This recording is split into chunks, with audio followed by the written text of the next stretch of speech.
Hello, ladies and gentlemen.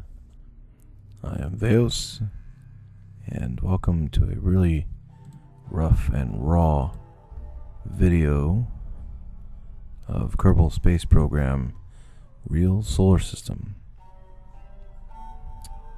because I'm very tired and will probably not have enough strength to edit this properly.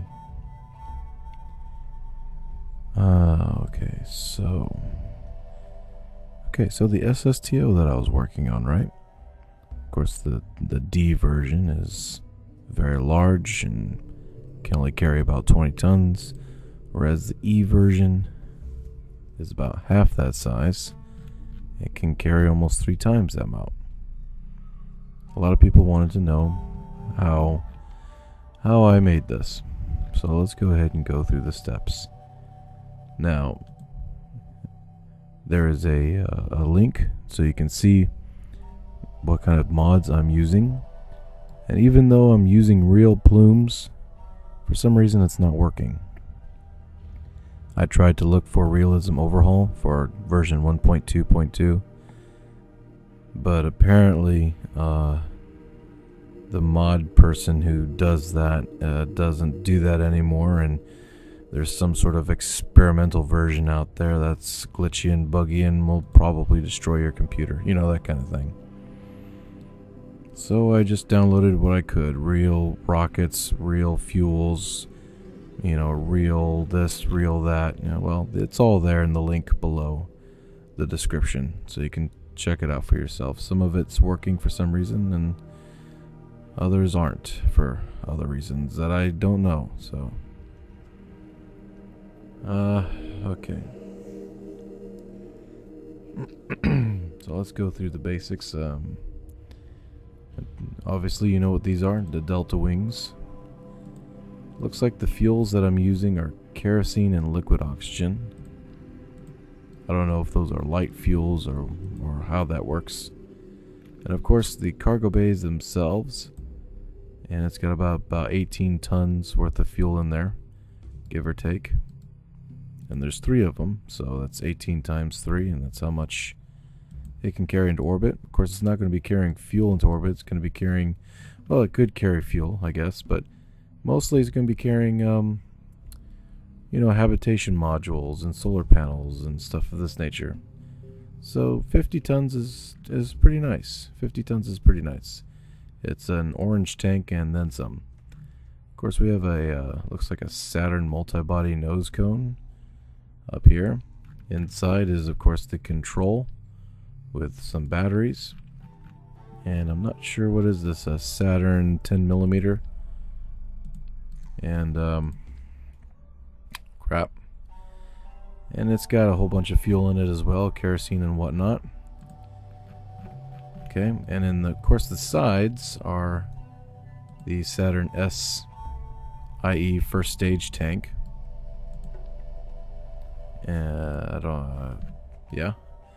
With of course the fuel that's in there, and I pointed them in on each other to help not only stabilize the craft during takeoff, but also to make it look good, because we want something that looks good, right?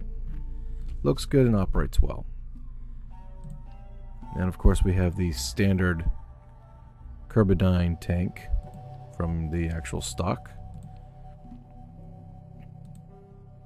Under here is another tank. There's a little bit clipped in there, which in my opinion is a little cheaty, but of course I want to work on that. So I don't have to do that. The engines themselves is the RS-25 Space Shuttle main engine. It is not the Kerbal stock engine for the Kerbal Space Shuttle sized, for stock. I believe it's the Vector engine. It is definitely not the Vector engine. It's a much larger version. I don't know if you can see that.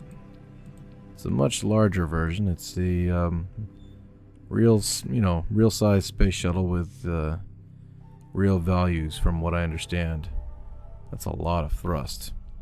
Well, these are really good. For some reason, these are a lot better than the actual engines that are down here, such as RD-170 and Russian engines and the American Air Force engine and even the coveted,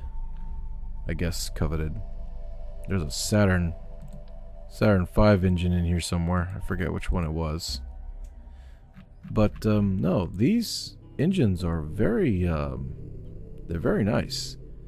And if you put enough on there, the Delta V it skyrockets. And you want your TWR, or thrust to weight ratio, to be at least 1.9, 1.8 at the minimum, because what you want is a whole lot of thrust to get you up there as quick as possible, so you're not burning a whole lot of fuel getting up there. So yeah, I want to say 6 times 3 of these will do the trick. So let's go ahead and try to put this thing back together, or just build one from scratch. Let's hit new. Don't save. And we're going to go ahead and go into our tanks. Tanks. Okay. This is the one I want, I believe. Could be wrong. Okay, so someone asked me what made me want to go 3-way symmetry instead of 4 ways. 3 ways, I think, is a lot more space saving, because of the fact that 4-way symmetry, I was only really able to put 2 cargo bays on either side, because putting 4 cargo bays would have been too much and it wouldn't have gotten into orbit. So having 3 cargo bays is just right, and there's actually not a whole lot of weight when it comes to fuel versus engines and stuff, so it actually worked out really well. I'm not saying it's the be-all is-all design, but it definitely worked out very well for this one. Okay, so we can't put in fuel just yet, I guess, because it has to read what kind of engine we're going to be using. So we're going to put something on the bottom here so we can have something to put engines on. And of course I'm going to grab 2 more of these. I'm going to triple the symmetry.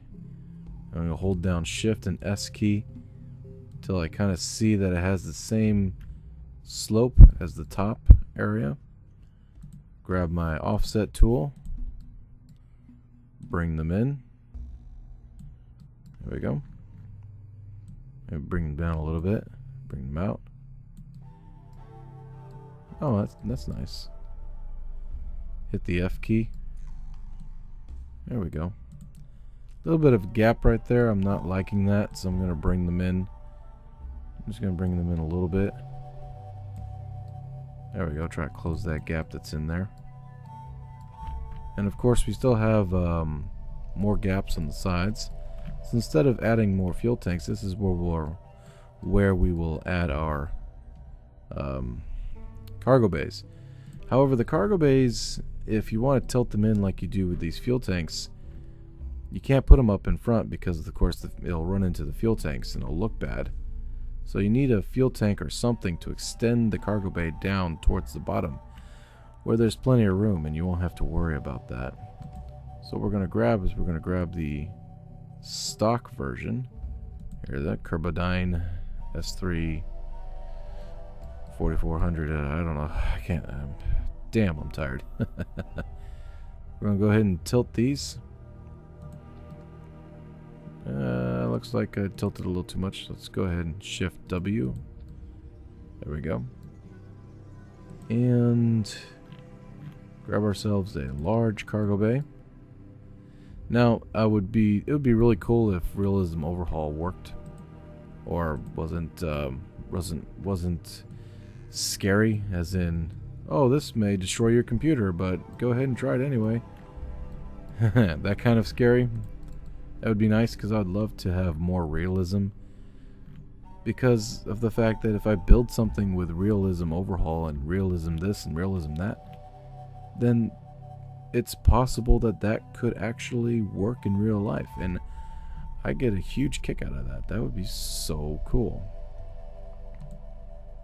Alright, so I'm grabbing structural stuff. Let's see here. Here we are. Try to put a plug on that. There we go. Okay. Alright, so we got our cargo bays, we got our fuel, but we don't have our engines just yet. I'm going to grab this and bring it up. Actually, I'm going to take this and flip it around. Holding down shift and clicking it so I can grab the entire thing.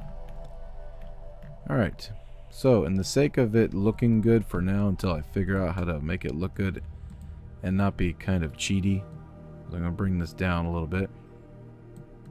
Like so that it's closer to the body. And I'm going to go ahead and grab our shuttle engine. There we go, space shuttle main engine. Make sure our angular snap is on. And 6 times symmetry. Okay. Now we don't have fuel just yet. So what we're going to do is we're going to take this. We're going to start, we're going to click them and then add the 45% kerosene with the liquid oxygen. That should have done that. That's good. Automatically you can see our delta V has jumped up to 11,000. However, our TWR is 1.6, which is really bad. We can barely get off the ground. So we're going to click those as well. Notice our TWR has dropped. Our delta V has skyrocketed though. And we're just going to put the same amount of fuel in pretty much everything. 45%, 45%, 55. There we are. Delta V is really high now, but as you can see, we would never get off the launch pad because it's below 1.0. So we're going to change that. We're going to take our shuttle engines. We're going to hold down Alt and click them to duplicate them, and we're going to do this 6-way symmetry again. Click. Oh, all of a sudden now our TWR is 1.3, and our delta V is still pretty high, but 1.3 isn't the best number in the world.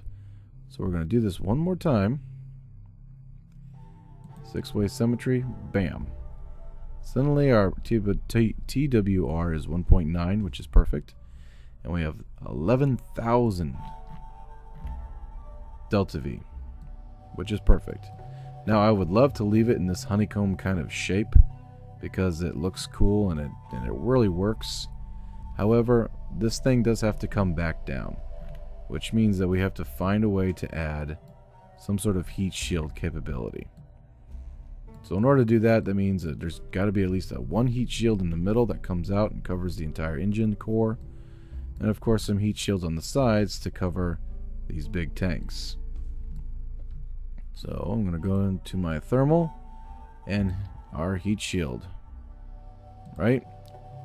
Well, that's good for that. I'm going to go ahead and inflate them. That'll work for these, but something has to be right here for our engines. And unfortunately, as of right now, putting one in the middle.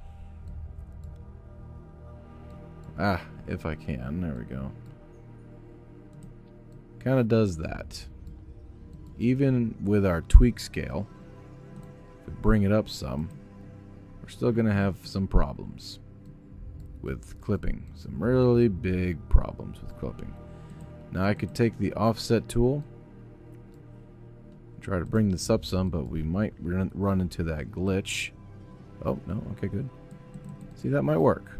That would work. That would be beautiful. That would work.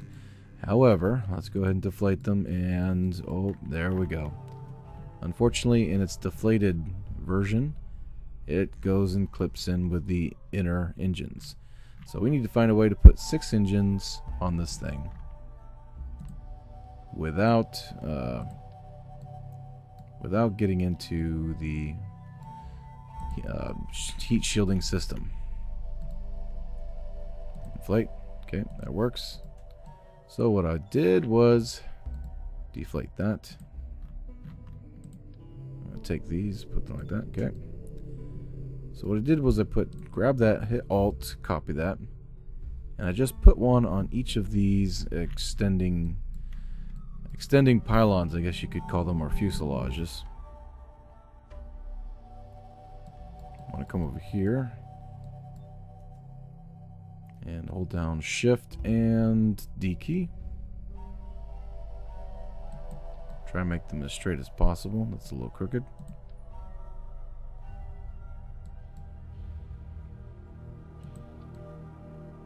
Alright, same thing with the other side. Hopefully my computer doesn't crash. For some reason, ever since I downloaded CCAN, my computer likes to freeze up on me. It gave me the blue screen of death one time. It scared the shit out of me. I don't know how the hell it survived that. But I'm wondering if CCAN is the culprit, and if it is...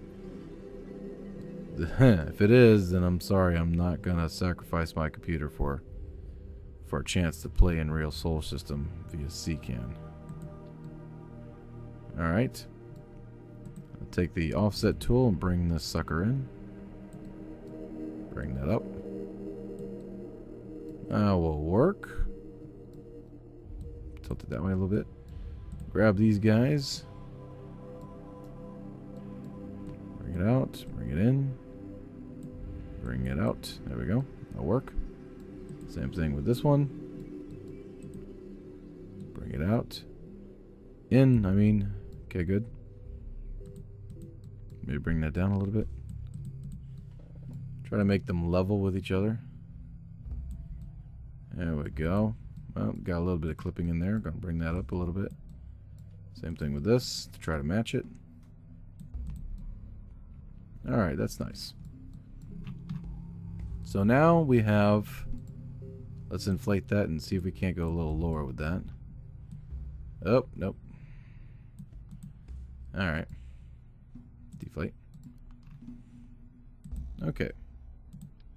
Grab a shift, flip it around. So basically, this is it, basically, in a nutshell. This has the ability to carry a lot of weight into orbit, about 50 tons, give or take. And it has the ability to re-enter semi-safely. Of course, you need to add parachutes and a way to control the craft. But there's enough fuel on here, and enough engines on here, to get you into orbit within one launch. Now, I don't know how realistic this is. I would love to think that it's very realistic. But of course, we are talking about Kerbal Space Program, and I'm not a professor or engineer or scientist by any means, but I like to think that I have some understanding of how this works. So 6.6, nope, that's a little too much. How about this one? Perfect. Alright, so basically that's pretty much it.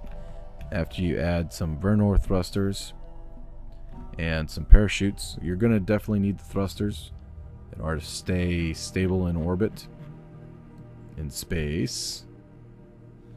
But that's pretty much it. The reason why I added the wings, of course, was to try to cover up this gap right here.